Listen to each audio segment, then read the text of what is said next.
Yeah. All right. Okay. So there's many disappointments, but there's no one who has the disappointment. This is the point. Yeah. This is not about getting out of disappointments or expectations or judging or a reaction, a quick reaction of someone stole something that we'd never want to have anyway. All that kind of stuff does not imply us. Yeah. So there's judging going on, but there is no judger. Just like there was a famous statement by supposedly Buddha, which is attributed to him, where he says, events happen. So this would be an event, yes?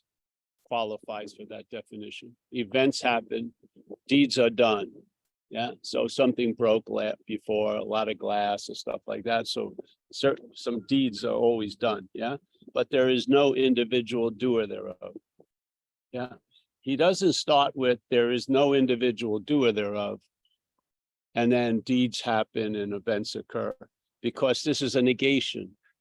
It's negation. So just like Jesus said, supposedly, you're in this world, so there's no negating that. There's not denying that. You're in this world, but you're not of this world.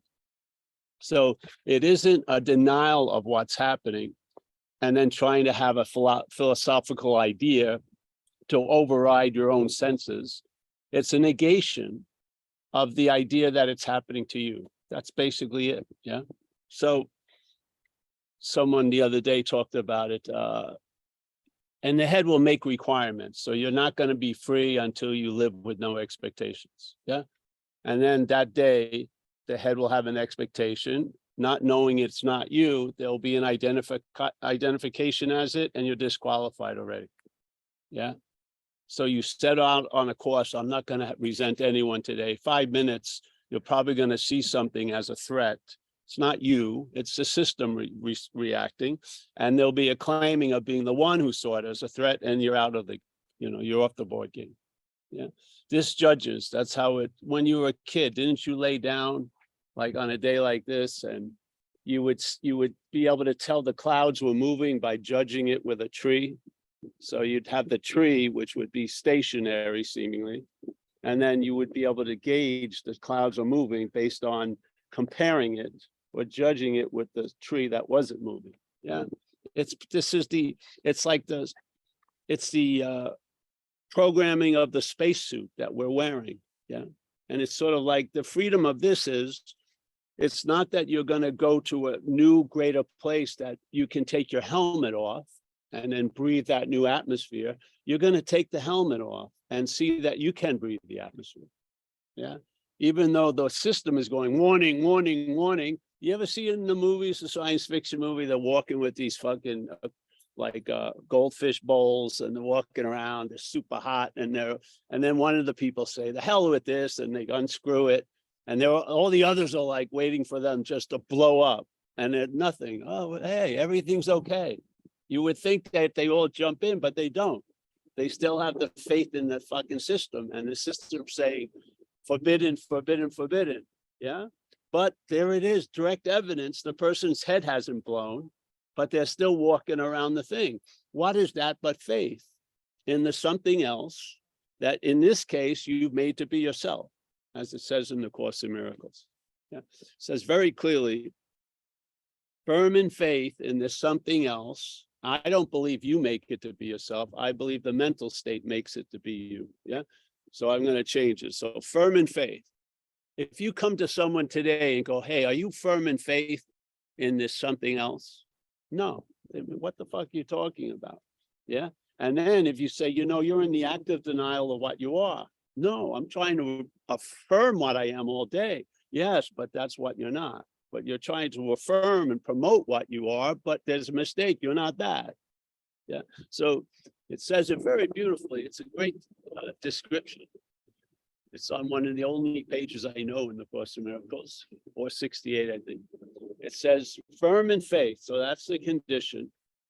In this something else that your head has made to be you. Yeah. This isn't like, oh, that's what it was like in 1997. No, it's an activity going on now. Firm in faith, that's the condition or requirement. Yeah. And then the head is presenting us something else to be you, really. Yeah.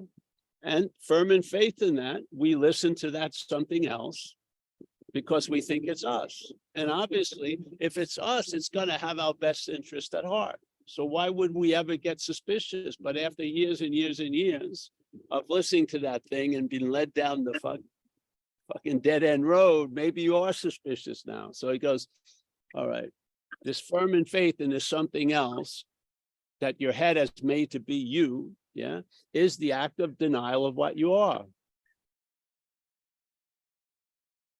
These are the diagnoses. You don't even know you're ill, maybe, but somehow you come to this talk, and then non-duality just presents diagnoses. It says, hey, there is a presupposing of a non-existent thing. What's the non-existent thing? The body, yes? Have you ever seen someone you knew and then saw them dead? You might have had a hit, hey, that wasn't Uncle Fred, because you were thinking Uncle Fred was the body. Now that the body's there without Uncle Fred in it, it's obvious there was a mistake, yes? And that mistake was lent to that by you being identified as the body sitting here, yeah? So you're not knowing it, but there's an act of being identified as the body. And then when you see a body that you used to think was Uncle Fred and it's inert now, it's a non-existent thing. It's a thing, you're seeing it, but it ain't seeing anything, yeah? So it's inert now. Sometimes it hits you with a whack. Hey, that's not Uncle Fred, yeah? Bammo. And then hopefully it would lead to, hey, and this ain't Paul. Unfortunately, it didn't go there. It just stayed with Uncle Fred, yeah? But the great news, if you had just a working understanding of non-duality, you would have been included in that negation. You would see if that body's not Uncle Fred, this body's not Paul. Yeah, but usually you only are shown half the mystery. And then the mystery, the fucking head itself closes you off.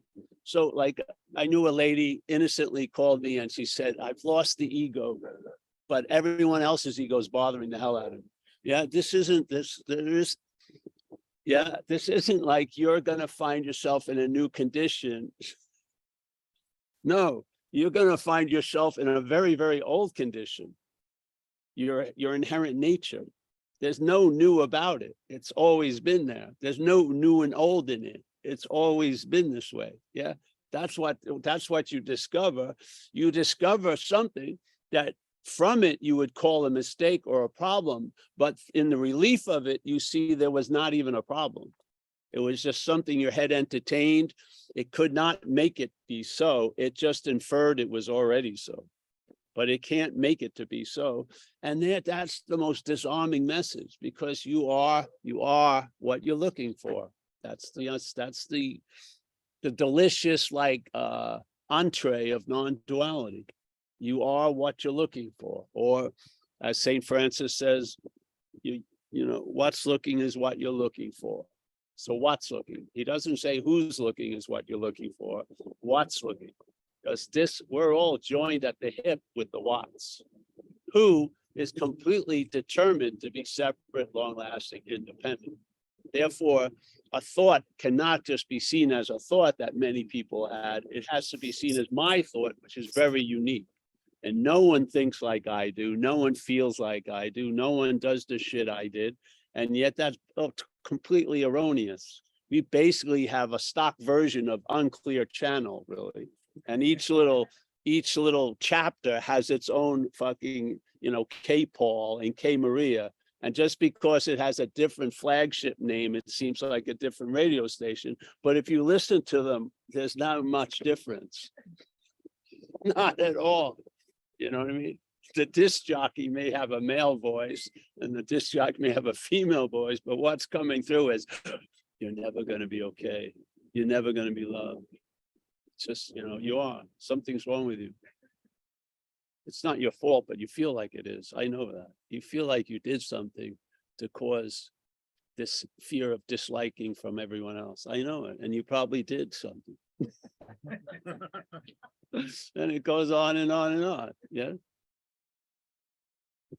This is not about improving the head, though it will, because the volume will go down. It's about seeing you're not what it's presenting you as. That's all. How can you do that? Easily. You're not that. It's the easiest thing is to see what you're not. It seems super difficult to see what you are. I would think that would be a quite interesting message, yeah? Why is it so difficult to see what you are? Because you're what's looking. You'd have to be something else to see it, and you're not.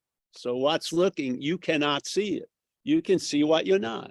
You can see what's going on. All the processes you can see, yeah? Because you're before them. But you can't use the process to see what's before because you are the before. You are the before. You can't get your what comes after a sufficient enough spiritual condition to see what's before. It's in another world. It's called after.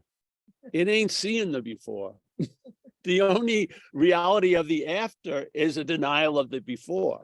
So it has no interest in seeing the before unless it comes after it, which is what most people are doing. They're searching from this false point to try to find a true, authentic point. How's it worked? You're here, so obviously it hasn't.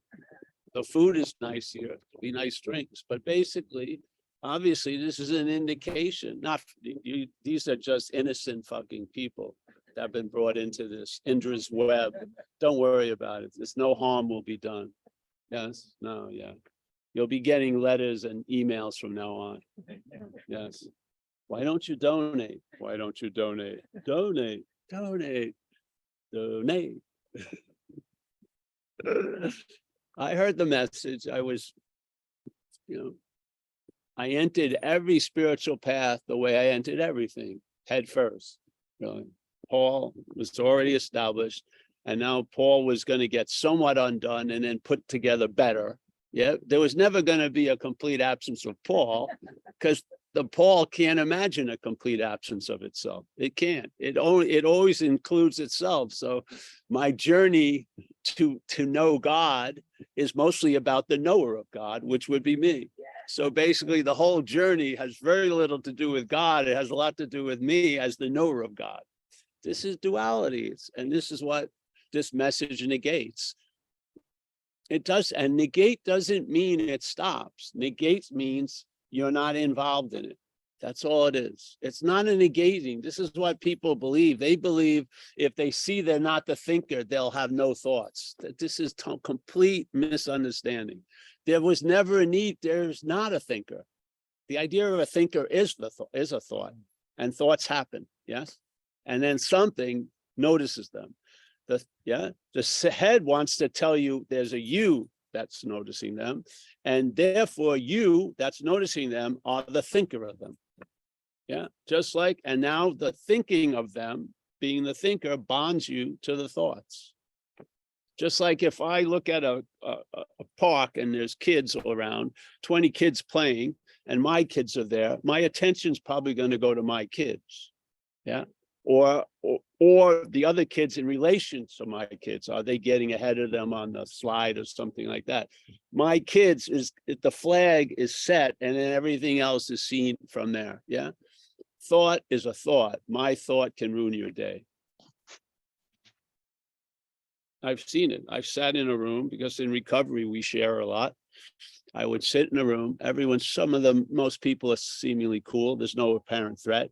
We're not under a great duress. And there was a lady completely flipping out in the room, yet there was nothing in the room to flip her out. Yeah, it was beautiful to watch because she was obsessed with August 15th and it was like July 22nd. Yeah, and there she was, and she couldn't wait to share about August 15th. And everyone's sitting in the condition of July 22nd, pretty good. Nice. The meeting is going to end. It's not going to go on forever. The person, if you like or not, like sitting next to you, you're going to get up. It's not going to be, an eternal fucking hellish thing. Yeah, you can get up and just wander and not even listen to the person. But this lady flipping out. Now, what do you do if she's flipping about August 15th? If you sit and try to help her with August 15th, to me, that's not serving them, because you are now complicit with the taking something to be real that's not real. So it's dicey. So yeah, I like to help, but what's causing the problem right now is an imaginary date. So wouldn't it be better if I would just hold the space, let her have her whole flip out and not say much? Because I don't believe there's an August 15th on July 22nd. I haven't seen one. Have you? No. I'm looking around. Where's the August 15th? It's only happening up here. Okay, so compassion. Oh, come on, let's hang out. Let's talk about August 15th. Another form of compassion. Hey, fucking, it's all yours. There you go. Sit in the stew. Probably would be good. It is. Yeah. So what is compassion? You don't know. It's from moment to moment. But sometimes your idea of helping is a disservice to the person, because they're going to be, life is going to bring them to a point where real change can occur, I feel. Constantly reinforcing a false solution or a false cause, which would, in this case was August 15th, I'm not into it that much. I rather just let you fucking get whacked by August 15th and I'll enjoy July 22nd. Yeah. And then hopefully if she comes around and everyone she's sitting around are at July 22nd, July 3rd, 23rd, maybe that August 15th is going to stick out like a sore thumb, and maybe she'll see something. And then she'll realize, wait a minute, why am I allowing August 15th to override July 23rd? I'm just going to have some treats here. I'll eat some treats, drink some coffee. Maybe I can go on a hike with someone after the meeting. Yeah, there's other possibilities. But when it's the cause of my ill ease right now is August 15th, that's not the cause. It's the head, isn't it? And what's the head doing? It's playing God, isn't it? It's playing God with this moment, and it's overriding the moment with August 15th. And August 15th is not going to go well for you on July 22nd. It probably isn't. It's probably going to really fucking suck. And it's going to lead to terrible, terrible, long-lasting effects. Yeah, yeah. Isn't that firm in faith in the something else that's made to be yourself? Isn't it? I mean, isn't it or not? How could August 15th override July 22nd if you're in July 22nd? If you're not in July 20th, it could override a lot of dates, probably. It could be more important than other dates. But basically, there's a stubborn quality that what's happening has, which is it's happening right now.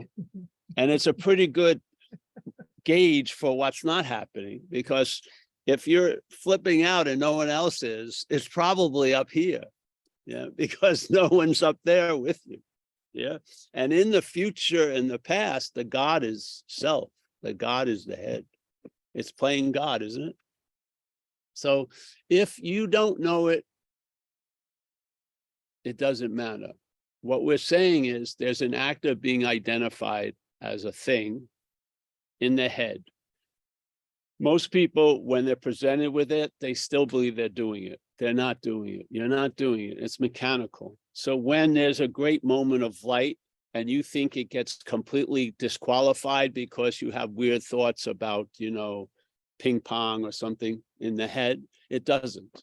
It can only do what you believe it can do is with your consent. Yeah. You're the juice that it's using to run its show.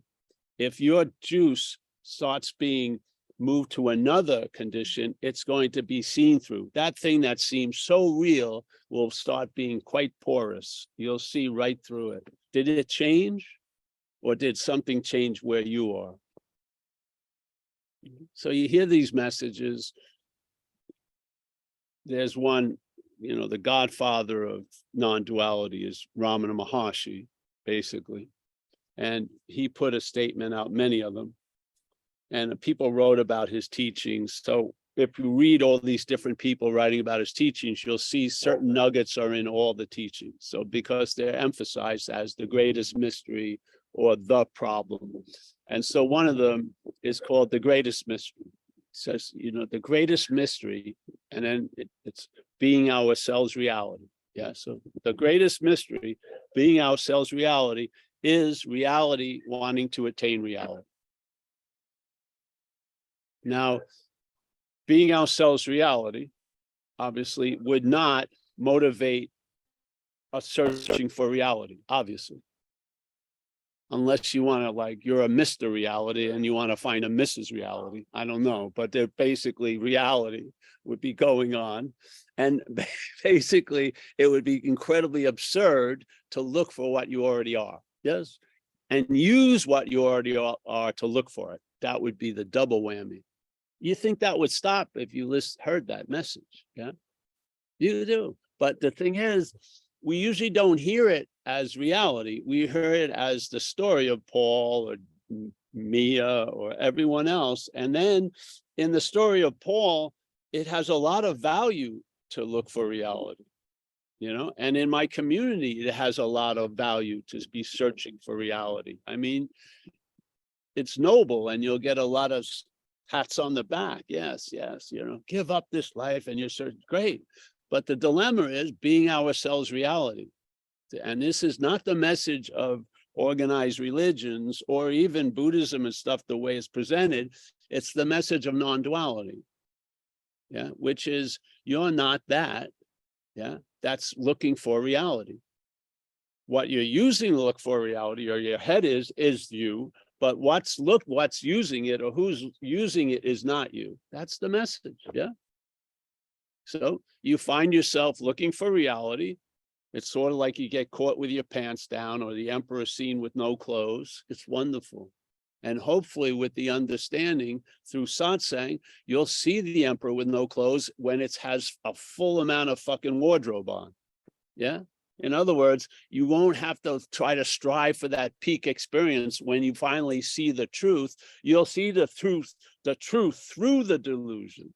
The delusion will not obscure the truth anymore because you're in the truth. Yeah. And you're seeing as true to the truth, which is this is a delusion. It's a dreaming. Yeah.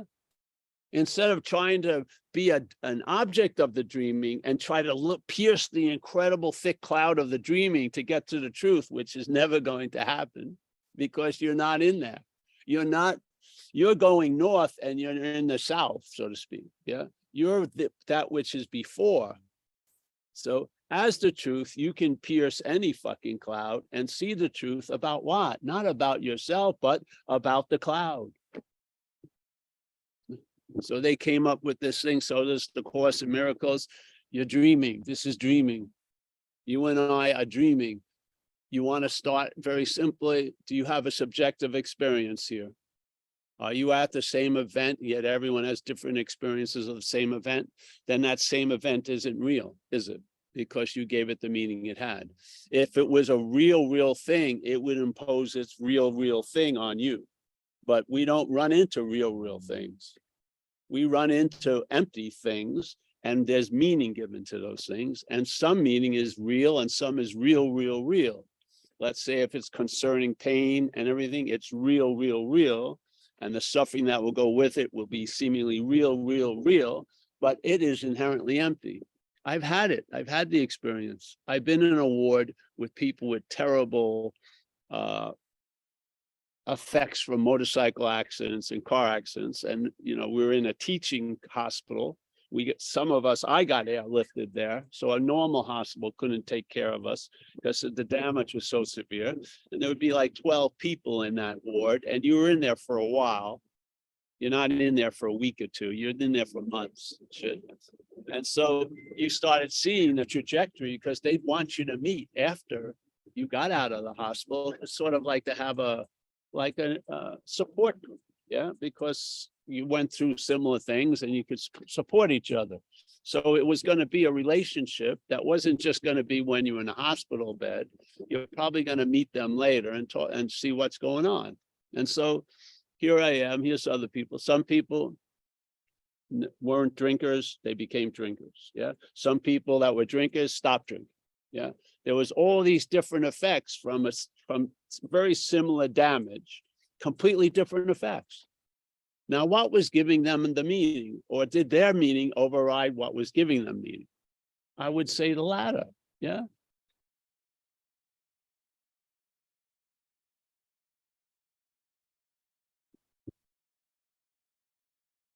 If you don't see what's going on, you're going to be looking from this effect.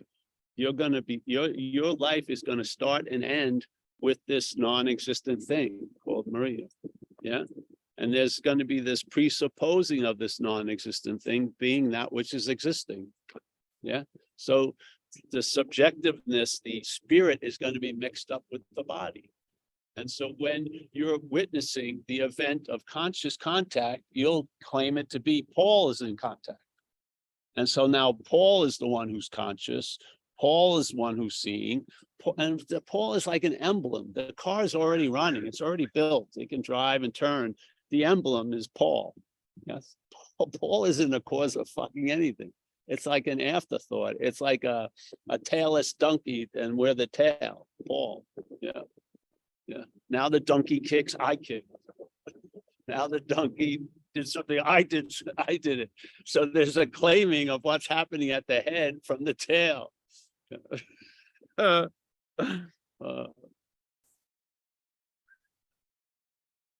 Are you conscious now? You as the person.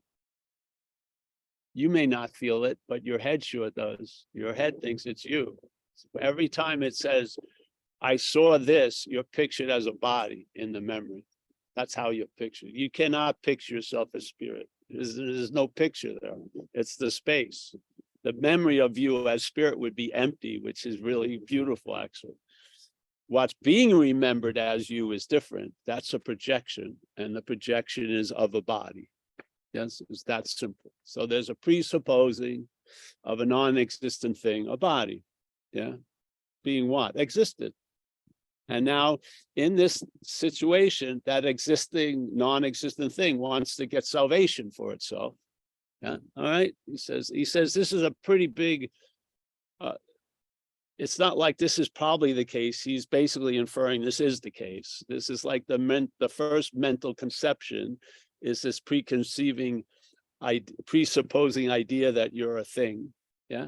And it says, all right, if this is the case, which he says probably is, your spiritual practices themselves are reinforcing the non-existent thing. So how can they destroy it? First of all, who'd want to destroy a non-existent thing, really? But your spiritual practices themselves are being used to reinforce the non-existent thing as being what? The existing thing. How can they destroy it? Yeah. So while you're believing you're trying to undo you, you're doing more of you.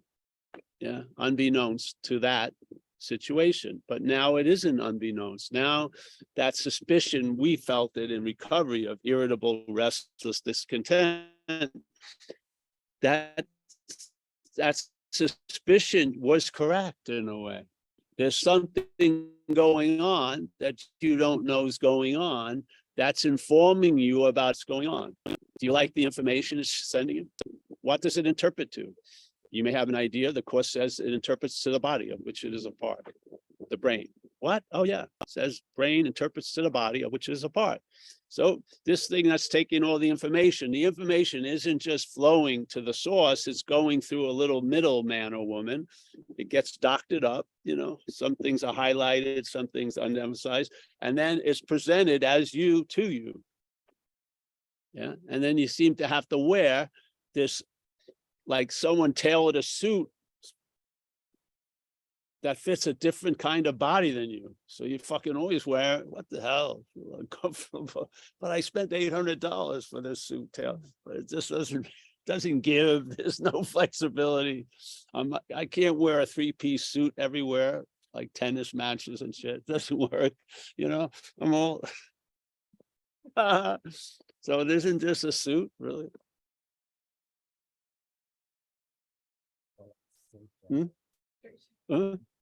Well, like a straitjacket. Yeah, there you go.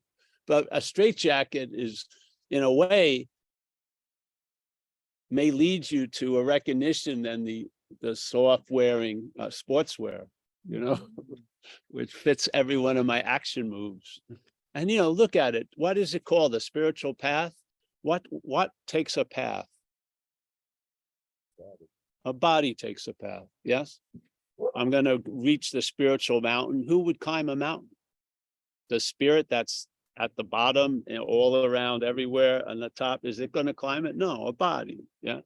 So we frame looking for our own nature, which is insane, first of all, as a body is going to become spiritual. Yeah. I'm on the spiritual path, AKA as a body. All right, good luck. Businesses will pop up. It has an incredible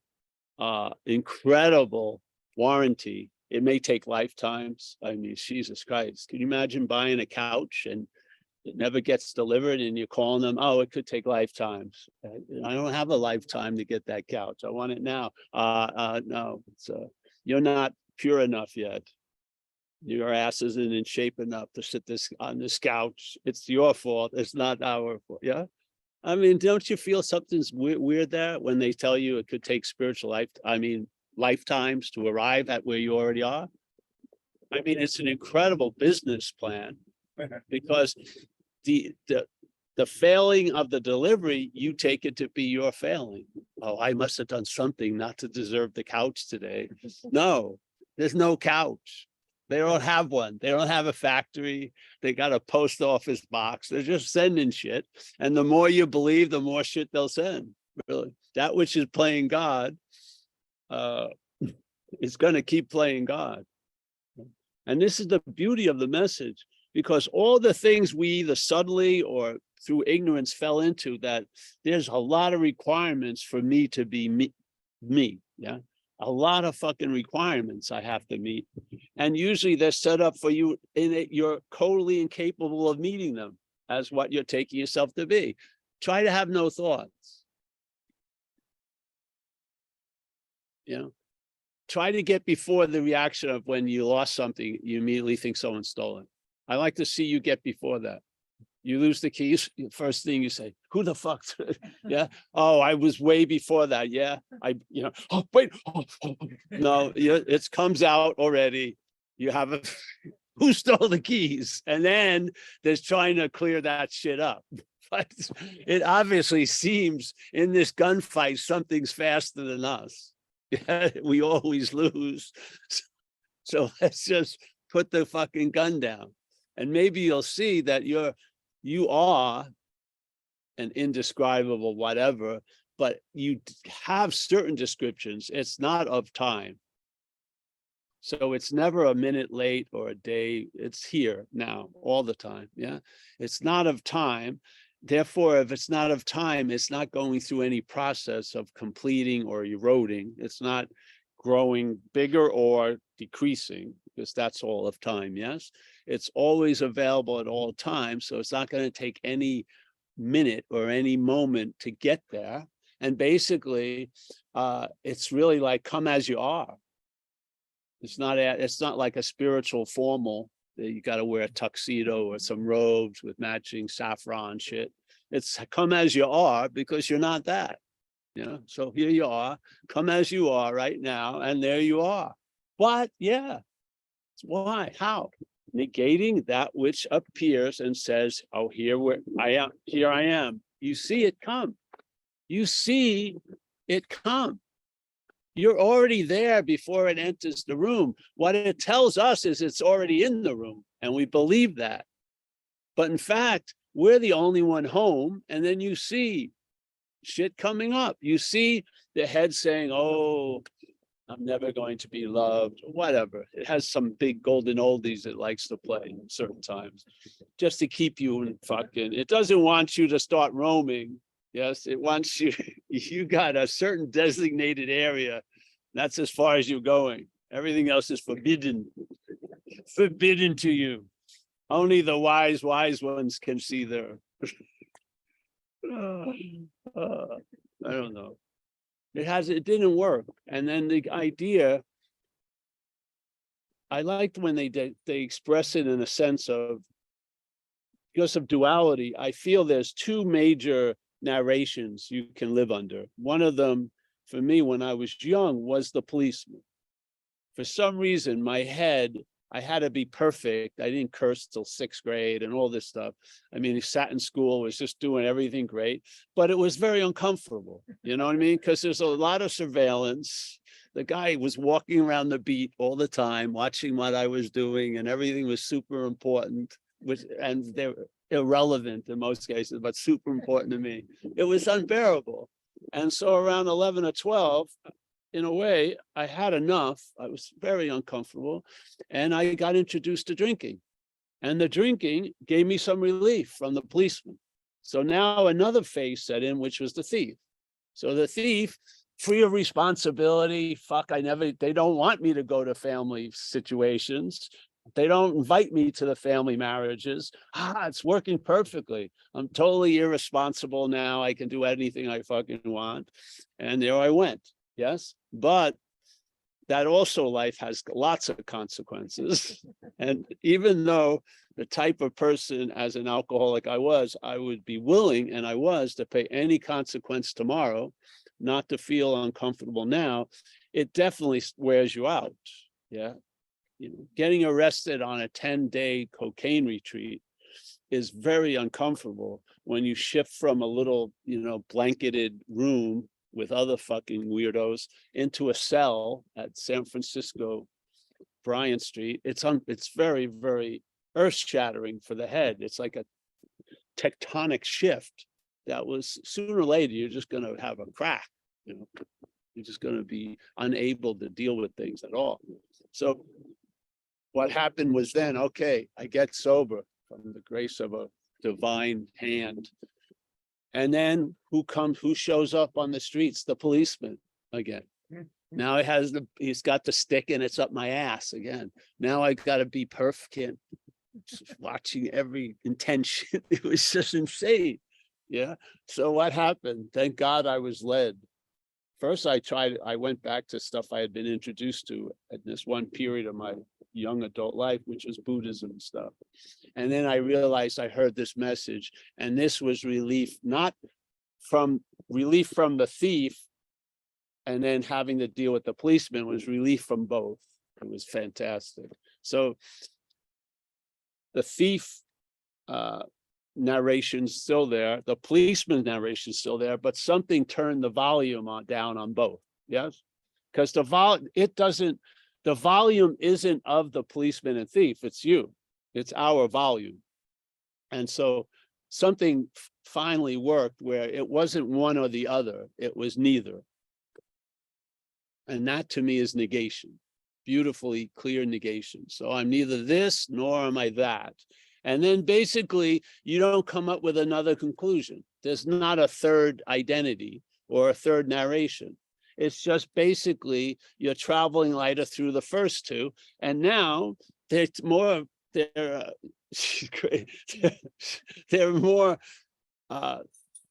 incredible, abundant material for Comedy Central, both. You can do skits on the thief. I mean, most of the stories I tell us, and then skits on the policeman. It's hilarious, really, while you're not underneath the situation. Yeah. So now it wasn't like I lost interest in one and then got the boomerang extreme interest in the other, because that's not working. And I'm too old to go back to the thief fucking modality to get released from the policeman. I'm not going to live through another thief chapter, pretty much. So basically, something has to go. And this message is nothing has to go. That's the beauty of it. Because when it's either or, something has to go. For this to be okay, that seems to have to go.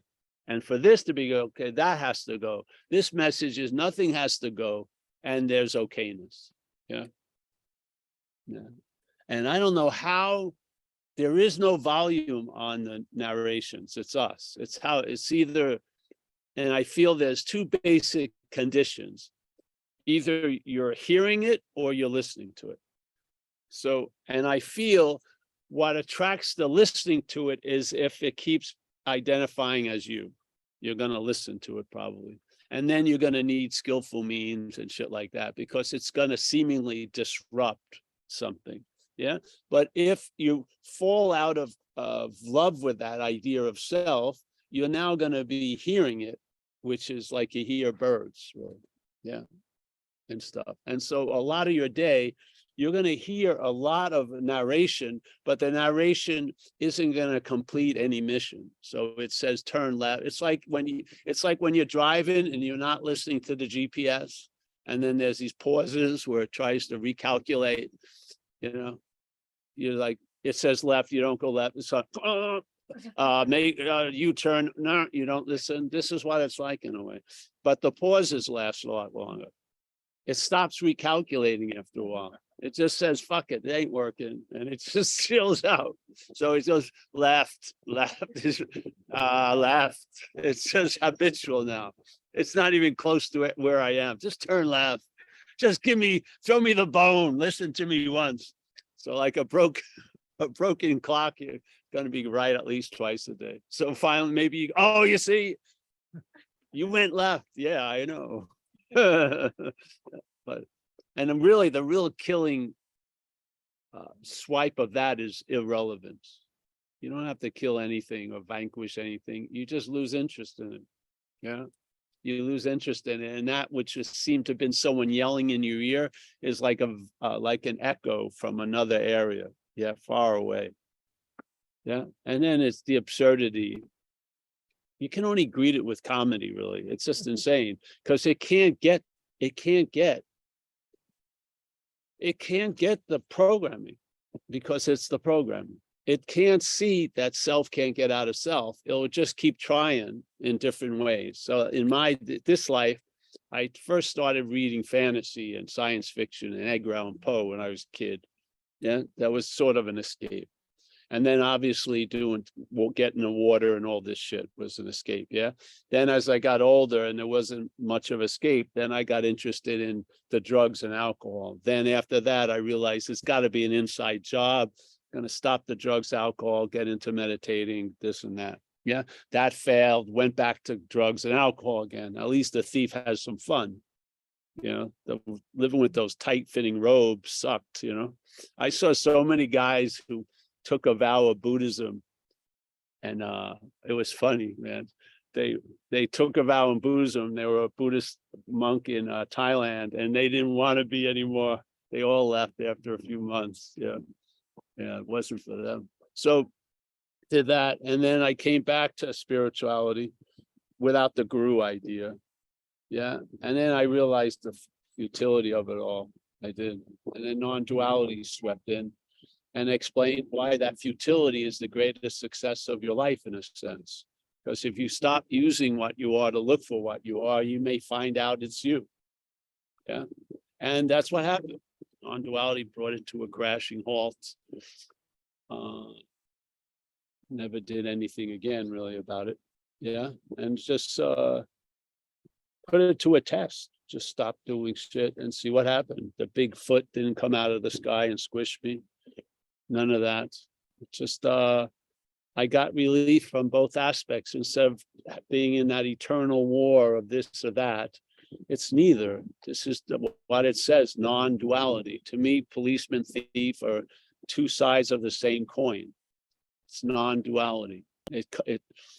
That currency gets passed all day, but you're not investing in it as much anymore. Yeah. Render unto Caesar's what Caesar's. But I'm not wearing Caesar sweatshirts all day and fucking, just doing what's happening and just never not being here. It's just pretty, I don't even have a good or bad about it. It's just, you're always here, always. You're always awake, sleeping, present. You never get gypped. And all those ideas of, the unspoken idea is you could be out of the moment. The spoken idea is how to get into the moment. But the unspoken idea, which is where the dilemma is that you can be out of the moment. That's not true. You've never not been in a moment. You are the moment, basically. All these things that you can perceive are not what's perceiving. Yeah. This whole place needs you to trigger it on. You're it. You're the reality in a sense. Yeah. So awake, I don't feel it's best to be disguised as dog shit awareness. If you're into parades, it's going to be Yeah. It's basically just all terrain tread.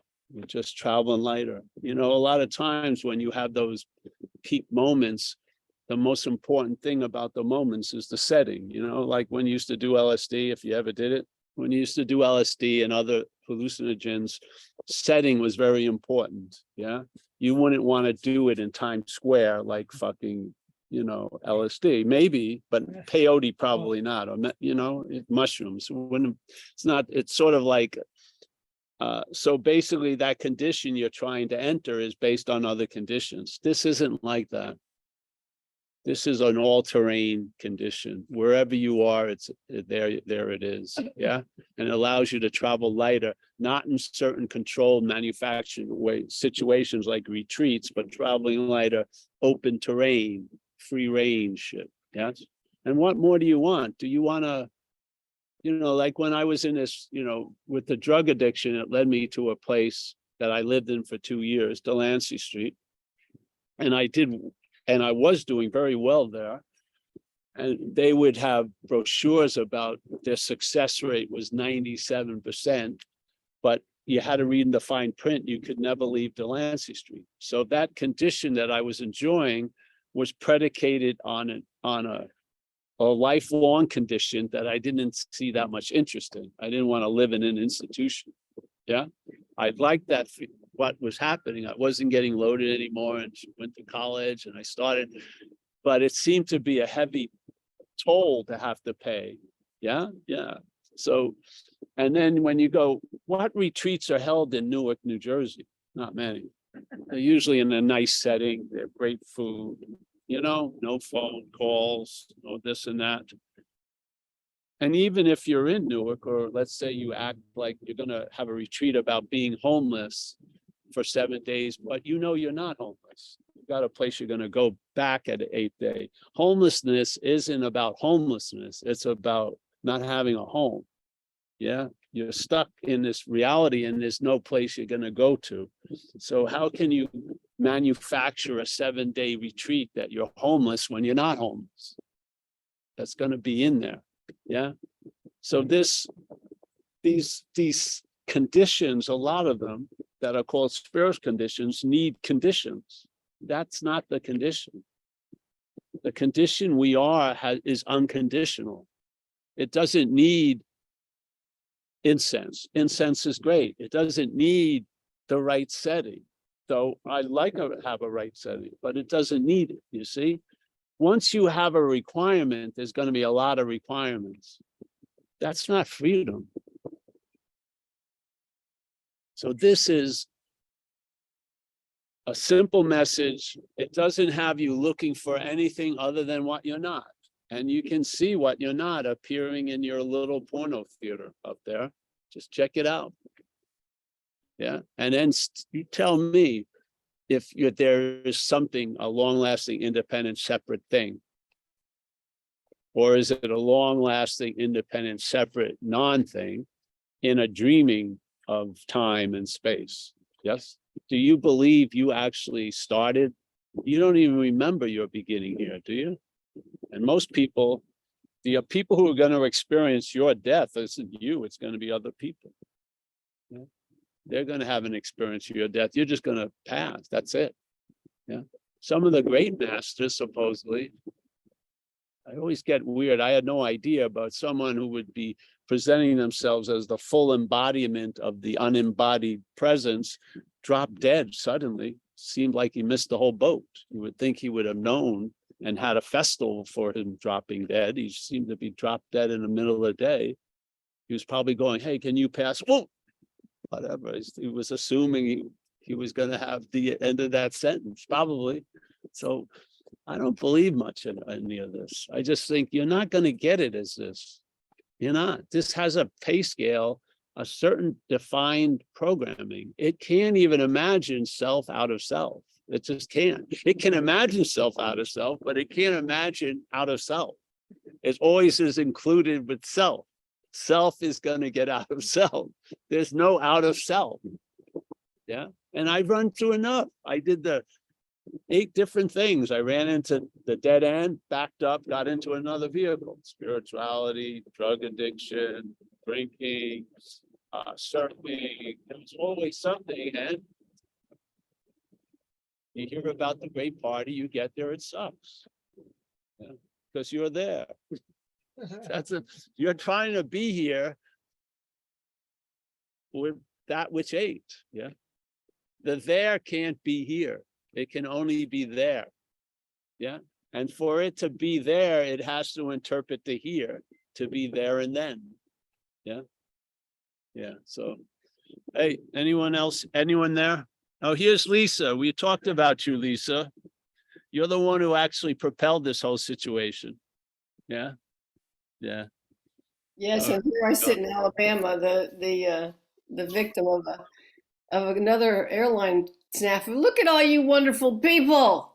They all came to see you, honey. Well, we know that's not exactly. I came out. They didn't come to see me. There is no me, but there you are. Look at them all. Well, there you go, Lisa. You get 5 credit points for that. Is Richard there? Is Richard Cohen? 5 miles in non-duality. Who? Richard's here. Yes. Oh, all right. Well, I'll get to see everybody up close after the Zoom calls. Yeah. But thank you, Lisa. Well, I'm going to say every week, I'm going to say someone else is coming. It seems to be working better than it's me. We're going to have a guest speaker next week. Now we're all here because of what you do. We're all here because of what you bring forth, Paul. Not because of Paul. Who's taking over for me? Before the ship sinks. Let's get some new blood in here. All right. Well, anyone have anyone question here? People are questioning, why didn't we have this in the sun? Sorry. It's got a little colder here. All right. Anyone in here? Who's running the show? John. Yeah, Chris has his hand up. Chris. All right, Chris. Hey, Tell guys. me if you can't hear it. I'll try to make it louder. All right, Paul, Chris. can you hear me? Yes. Good. It's good to see you. I have this relationship with your stuff where every once in a while I drop in, and I guess you just have a way of expressing this stuff that sometimes it's kind of at my level. I have a pretty earnest seeking life outside of bumping into you here and there, some of which I get to actually spend time with guys that talk like you know, and I'm, when you're talking about how like you get to a certain point where it feels futile, because that was part of it for me, was in the beginning was kind of realizing that I was magnetized to it, or that I was led, like you said, and then I kind of caught a beat on this stuff, and I just started chasing guys down, just shamelessly, just trying to get FaceTime with people, and so at this point, that's kind of run its course, along with some other stuff, and I still spend time reading quite a bit. And I just now started getting into the sort of, seminal stuff, Ramana Maharshi and all that. Not that I haven't before, but I'm actually sitting and reading talks and Nisargadatta and all that. But one of the things that you said, this idea that's been really interesting lately, that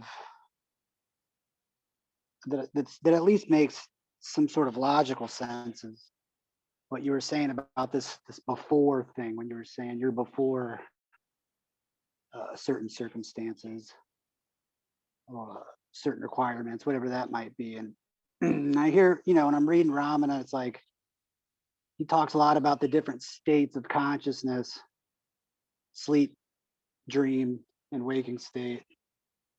And it's an interesting thing, because I had an experience where I had a dream and woke up, and it kind of dawned on me where it was like, well, which one am I then? And Neither. Right. Well, there's consciousness in both. And so there's or awareness in both, awareness of both. And No, And there so was that's just just- awareness. The of both was presented in a way Yeah. to the awareness. The awareness didn't see both. so there's I suppose that's all. Yeah, And like, there's just good, been thank quite a few well, maybe not quite a few, but a handful of experiences where like I got sick and I had to go to work because I started a new job. So there was no getting out of it for the day. It's a new job. And I went, so all I was doing all day was just whatever the task was. It was the head quieted down. It was very, very quiet. I felt like shit, but whatever was going on was task oriented, and it was just get through the day. And I looked up at the clock at one point, and it was 10:30, and I was walking away, and the head went, "Oh God, it's only 10:30," and it stopped me, and I was like, "What was that?" Like, Yeah. Yeah. Who like the part of me was like, "Shut up!" Like, I don't. It was like having somebody there with you that was just complaining on an already rough day, and it was one of the few times where I was just kind of like, something strange is going on here, I guess.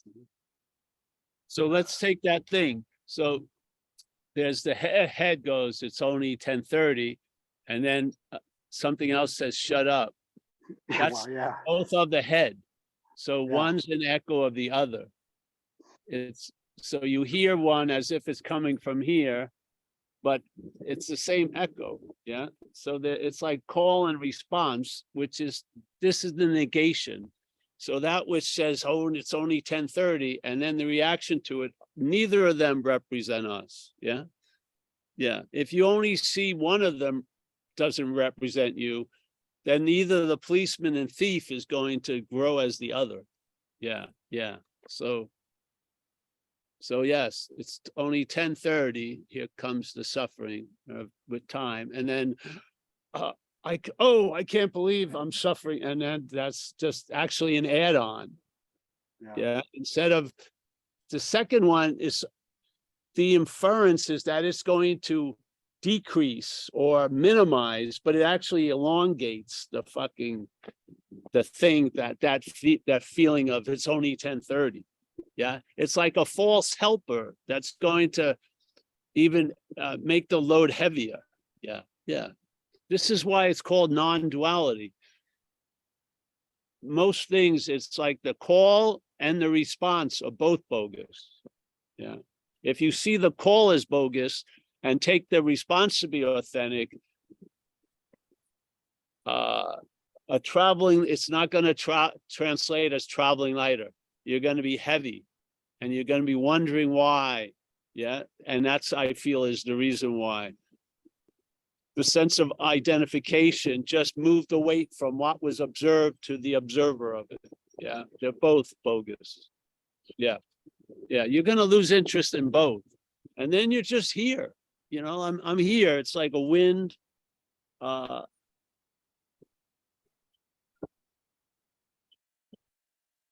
Chimes. The wind is incredible because it blows through all these different trumpets and shit. All the different trees have different sound. Yeah. The dog is on a pause right now. It's trying to figure out what's going on. Took a break. Yeah, there he goes. Just made up something. Just like it makes up memory on flaws.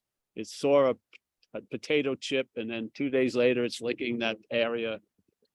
Probably gets the same taste because it doesn't taste anything. The food just misses all the taste buds. It just gets sucked down. So it walks around. Yeah. So that's it. You're just here. And there's the ping pong tournament going on. Oh, it's already 10:30. Okay, wait a minute. Breathe, whatever. So there's a reaction that the 10:30 is real. It just goes on and on. And this way, this message, I feel, it may start as changing the balance of the two, but it's going to lead to seeing neither. Yeah, that's my feeling. You will get relief. Yeah, and it may not be like this, it may be like that, but there's going to be a relief from both aspects. Yeah, the observed and the observer of the observed. You lose interest in all that. Just like people would call me all the time, I've disappeared. I disappeared. Well, who the hell's telling me that then? That's what I hope disappears, is that which comes back and says they disappeared. I'd rather, you know what I mean? I was lost and now I'm found, but you weren't lost. So it's not big news that you're found. Yeah. You see? So just, I only saw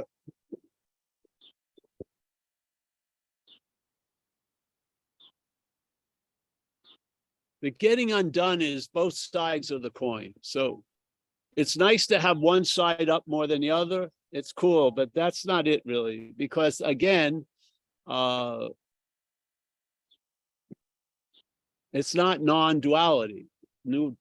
Non-duality is the negation of the observed and the observer, not just the observed, but the observer, not just that which reacted and the reactor of it. It's both. Yes. Yeah. It's non-duality. It's not non-one. It's non-two. Not two. Yeah. Yeah. So just come around and you don't have to stop reading. Reading will stop sooner or later. Yeah. You don't have to believe you have to do anything. Just do what you feel you're called on to do. And it's going to either succeed or fail. And you're going to learn both ways. Yeah. You'll realize, hey, I've had enough. And then you won't pick up a book. You don't have to make a vow. I'm not going to pick up a book and then sell them at your flea market, your garage, and then buy it other copies a week later. No, you just stop reading. Is that a requirement? No, it just may happen. You may stop reading because you may seemingly have read quite a lot in the past, and that thievery or that heist, and you as being presented as the reader was so fucking obvious that you may not want to read anymore. You saw enough of that, and so hey, I'd just rather read the wind or something. Yes, read the tea leaves, just float around. Yeah. So, yeah, this relief is real relief. You'll travel lighter, not based on a lot of requirements. And whatever requirements last, they don't last that long because they're all finite and they drop. And then basically you are what you're looking for. Right now, come as you are because you're not this. And there you go.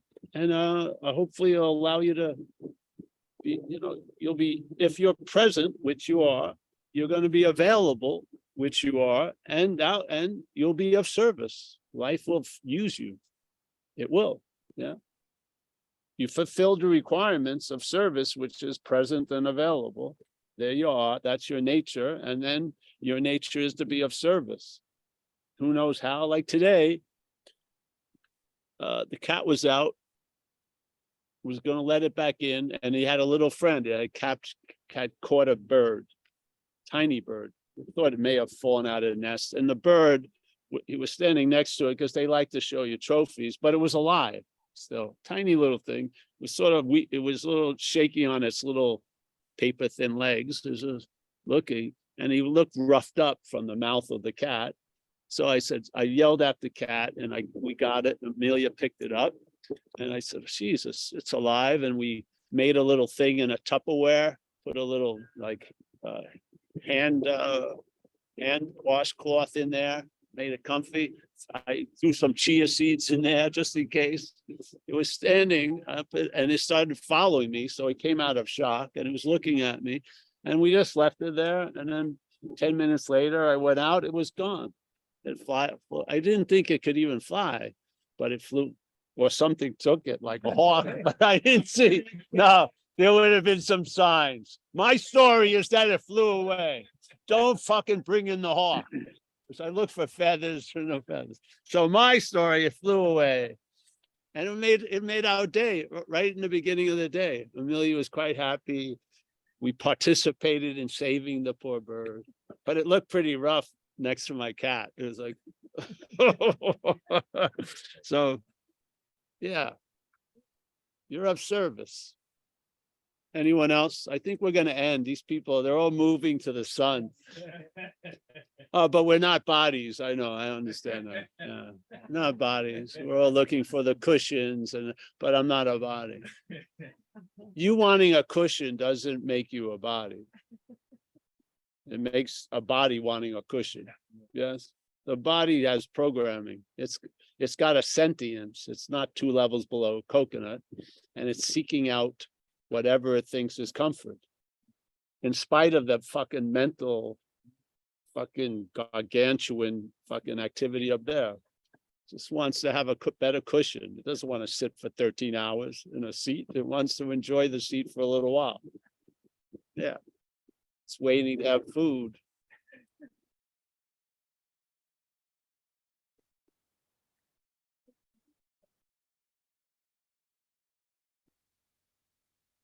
Yeah.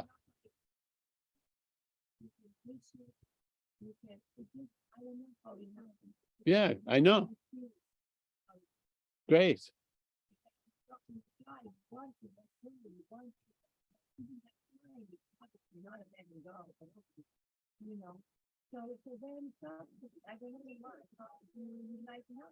Great, yes, exactly.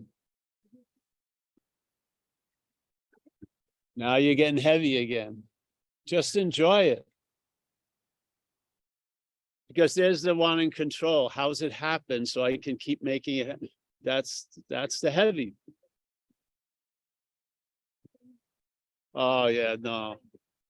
Everyone has their own seat assignment. Yeah, yeah.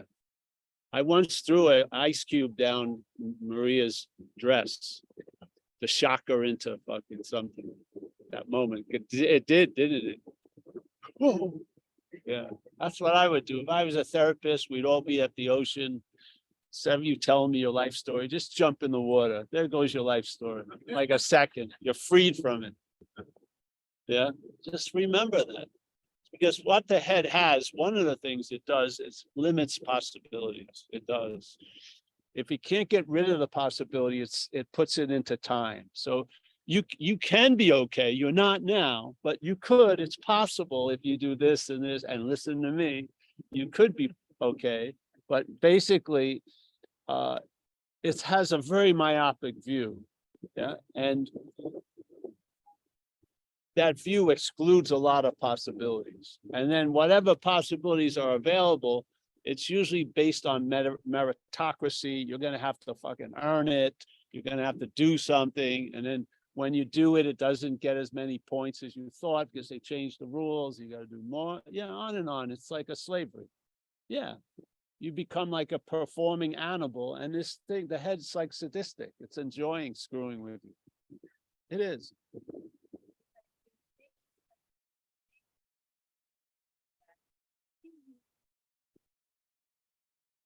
That's right. Let it irritate. Let the whole thing get a giant canker sore. I know. I'm happy to see it, honey. I had given up hope in your case. I thought you were a hopeless non-duality aspirant. I did. We had the intensive care ward. We were ready for you, getting ready for you and Hamid. But hey, hey guys, I think we're gonna go unless there's another question. Oh, Esther. Esther has her hand up. And then we're gonna take off, I think. Oh yeah, we're gonna have the Zoom thing with Lisa. All right. Yeah, don't leave if you're interested. All right, Esther. So yesterday, there were thoughts of wanting to kill myself, and Alan held the space and reminded me that that it could be just a mood, and it passed in a couple of hours, and then waking up this morning, I was like, geez, like you said, like the policeman and the thief, like, how could you have thought like that? It's so different now, today. And he's saying to me, the past is over. You don't have to think about yesterday. But it was just so nice to just see that it was a mood passing through, and that and then seeing it pass. So Yes, and then we would have been disappointed if you didn't show up, Esther. Sometimes you have to realize there's a bigger thing going on. Let's call it us, yeah? And it's not all about the me. Yeah, so that's what. you sorely missed in the us. Mm, Yeah, so, and after a while, you'll just see the thoughts, you won't follow them, and you won't have to go through a report about them. Yeah, just a dime a dozen. Yeah, yeah. but really honor that you're not following its instructions, because that's going to fortify an immunity to the thought system, the narration. So honor those demonstrations that it told you should do something and you didn't do it. Yeah, because obviously it has a story that you always follow it, and it's not true. Yeah. Thank you, Paul. Yeah, so this is an active part, honoring the fruit from that tree you can't know. You honor and this is how you get this in a weird way, become or know the tree, is by honoring the freaking fruit. So your head's saying, kill yourself, you didn't do it. Hallelujah. Obviously, you listened to something other than the head, because if you listened to the head, you would have killed yourself. Yes. Yeah. So there's something else that you're listening to that was stronger than the head. Hallelujah. I believe that is always stronger than the head. No matter how strong the head is, that is ultimately always stronger than the head. Rest assured, look at the course, your attack thoughts are attacking your invulnerability. So what you are is untouchable by all these attack thoughts and all this advice and warnings it puts out. Yeah, just let that fucking thing direct the way. Yeah, yeah, yeah. Thank you. Yeah, I'm gonna have to start selling Parkers here or some more clothing, or we gotta end they all migrated to the sunny side. I'm in the tundra because service, yes. The spirit of service, a little discomfort for the betterment of the all. All right, so hey, I think we're gonna say goodbye now, and we're gonna have this thing for so if you want to stay. We just open up this beautiful gift Lisa sent us, and Lisa's there, I hope. Yeah, there she is, I think. All right, and let me just say goodbye to everybody first. Oh, So we got Surfo's iPad. Oh, it's Hiram. Oh, Hiram, nice to see you. We miss you, and talk to you soon, eh? Hopefully. We got Marty, we got Akila. Akila, thank you for that lovely donation and letter. Thank you so much. Sandra. Nice to see them. John K, thank you for helping, John, today. Walter, Mike C. I had a pleasure to hang out with Mike just a week or so ago. Esther, Andre, Don O'Connor. You see how much, Esther, we're all happy to see you. So your staying has brought great joy to many. Don O. I'm sure he's not out of a Vipassana retreat. Lisa M, they're going to open it up soon. Amelia's going to open it. Let me just finish my goodbyes. Rich here, Rich now. J A, Chris H, Vlad. Nice to see Vlad. Oh, hey, Mahavir is here with me. Oh, wait a minute. I can't see that well. Can you see it? Mahavir? Yeah. Yes. Oh, nice to see you. Yes. We got the Portuguese Zen bitch slappers. That's good. We got Angie. Nice to see you, Angie. Lori, as always, Zoe, Angie I'm so happy to see your lovely smile, Angie. Yes, thank you. Yes, Zoe, as always. Sean, nice to see you there. Sally, you, Sukai, Adele, let me get to the other ones. Diana, Cassandra, thank you for everything. Rose, Adele, I think I got everyone.